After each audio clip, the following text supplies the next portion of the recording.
тефтели пісіреміз. Ол үшін біз фаршымызды алып, оны 4-ке ойша бөліп, соның бір бөлігінде етіп, оған күріш саламыз. Бұдан азырақ та салсаңыз болады, егер ұнатпасаңыз. Одан кейін оған ұсақтап туралған пияз, бір жұмыртқа, тұз, дәмдеуіштер. Бәрін жақсылап араластырамыз.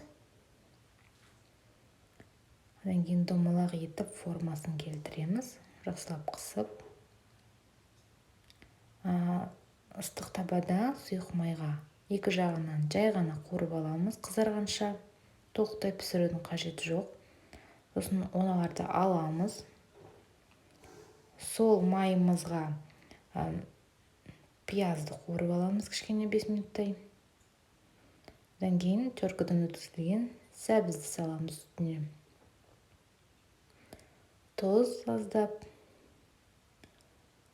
Одан кейін томат, менде үйдің томаты көбірек қосамыз, сондықтан сұйық. Тағы да аздап қуырып,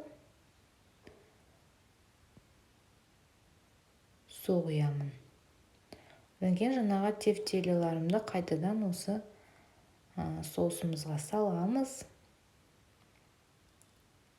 30 минуттай пісіреміз. Баяу отта. Ас болсын.